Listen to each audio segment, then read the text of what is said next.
Jésus-Christ parle ici du royaume, son royaume qui est proche en ce moment. Et Jésus, c'est un témoignage qu'il a donné à ses disciples. Vous savez, il allait de lieu en lieu, il prêchait la parole de Dieu, de son Père, il guérissait les malades, il purifiait les lépreux. Et son désir était que de voir l'Église, que lui-même il a bâti, l'Église qui est son corps, puisse vraiment devenir cette Église prête, cette Église sans tache ni ride, cette Église qui se prépare à la rencontre de l'époux.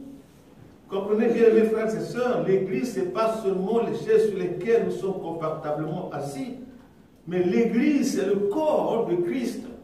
Et ce corps est composé de plusieurs membres. La tête, qui est lui-même le Seigneur Jésus-Christ, et nous qui sommes les membres, chacun là où le Seigneur a placé. Et le Seigneur Jésus, son désir ardent, c'est quoi? C'est que son Église puisse paraître devant lui un jour sans tache ni ride. Une Église glorieuse, une Église prête à accueillir l'époux. Et c'est pour cela qu'il a encore parlé à ses disciples pour les interpeller du royaume de Dieu qui est proche. Alors, il nous montre là l'image des 10 vierges. 10 vierges qui sont allées à la rencontre de l'époux. Ils attendent l'époux. Alors, la Bible nous dit ici que les 5 étaient folles. Pourquoi elles étaient folles? Pourquoi cette image de folie?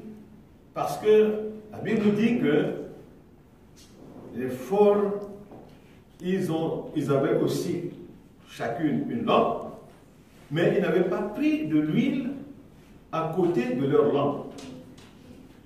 Et par contre, les sages, elles ont leur lampe, mais accompagnées de l'huile. Alors, pendant qu'elles étaient tous ensemble, pendant qu'elles attendaient l'époux, et aux environs de minuit par là, une voix s'est fait entendre, comme quoi l'époux allait venir. La Bible dit que tout s'assoupir et s'endormir profondément. Quand elles ont entendu le cri, comme quoi Jésus-Christ allait venir,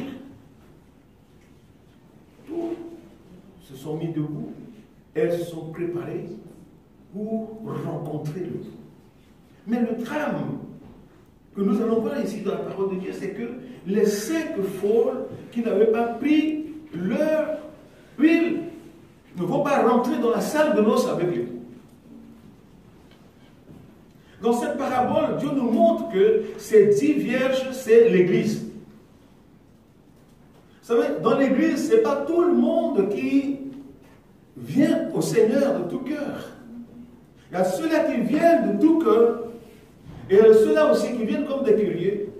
Il y a celles-là qui ont vraiment accepté Jésus-Christ comme leur Seigneur et Sauveur, mais d'autres aussi viennent pour des intérêts égoïstes. La seule différence, c'est que ceux-là ou celles qui viennent au Seigneur de tout leur cœur, ils viennent avec l'Esprit de Dieu. Et les 5 folles, nous dit la Bible, n'avaient pas leur huile. Et l'huile ici symbolise le Saint-Esprit. On peut avoir la parole de Dieu, la lumière, la lampe, c'est la parole de Dieu. Il est écrit, la parole est comme la lumière sur mon sentier. On a la parole de Dieu. On peut lire la parole de Dieu. On peut lire de Genèse à l'Apocalypse. On peut comprendre, on peut savoir tout ce qui est dans la parole de Dieu. Mais si on n'a pas le Saint-Esprit, il y a quelque chose de manque. C'est pour cela qu'il est important d'avoir le Saint-Esprit. Nous avons vu le docteur Nicodème, quand il voyait Jésus-Christ dans l'exercice de son ministère, à un moment donné, lui qui est docteur en théologie, versé dans la parole de Dieu. Mais, c'est vrai, il avait cette intelligence, mais il ne pouvait pas accomplir les choses que le Seigneur Jésus-Christ faisait. Et il était, je loue vraiment son honnêteté intellectuelle.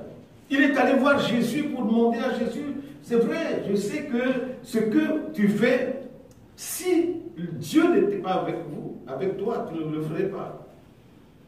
Il y avait quelque chose qui manquait en lui. Il avait la parole.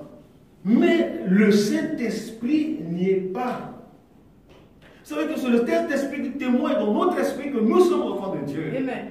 Quand on n'a pas le Saint-Esprit de Dieu, on ne saura jamais discerner des choses. Alors, cette folle était allée chercher de l'huile, de lampe ou du pétrole, comme chez nous en Afrique, on allume la lampe avec du pétrole. Pendant qu'elle était allée chercher, et l'époux est arrivé à ce moment-là. Et ils sont rentrés dans la salle de noces avec l'époux. Ils ont fermé la porte. Quand celles revenaient avec leur huile, la porte était déjà fermée. Personne ne pouvait entrer. Et le mari leur a affirmé, l'époux leur a affirmé qu'il ne les connaît pas. Pourtant, elles étaient ensemble. Pourtant, elles avaient la lampe. Elles ont leur lampe ensemble. Mais l'époux a préféré rentrer dans la salle de noces avec celles qui, non seulement la lampe, mais ont aussi l'huile. Et quand elles sont venues frapper, l'époux leur a dit tout simplement, je ne vous connais pas. Pourtant, elles étaient tous ensemble, attendant le retour de l'époux. Vous savez, c'est ce qui va arriver à l'église, bien-aimés frères et sœurs. C'est vrai, nous venons à l'église. Nous venons à l'église pour quoi? Pour rencontrer le Seigneur, pour témoigner notre gratitude à notre Dieu. Nous venons à l'église parce que nous avons accepté Christ comme notre Seigneur et Sauveur. C'est une très bonne chose. Mais ce qui est important, c'est notre vie, c'est notre relation, c'est notre intimité avec l'époux. Amen. Parce que le Seigneur viendra enlever ceux-là qui sont dans la même longueur d'onde que lui, ceux-là qui sont dans la même diapason que lui. Pas ceux-là qui disent Seigneur, Seigneur, mais qui ne font pas la volonté du Père. Il a dit le Seigneur. Ce n'est pas ceux-là qui disent Seigneur, Seigneur, qui rentreront dans la volonté de mon Père, mais ceux qui font la volonté de mon Père. C'est ceux-là qui rentreront. C'est pour cela, bien aimés frères et sœurs, il faut que nous fassions très attention, surtout à l'époque où nous sommes en ce moment. Nous sommes à la fin des temps. Jésus revient. Jésus revient. Il y a plusieurs signes qui nous montrent que Jésus revient. Des signes précurseurs, nous le voyons déjà.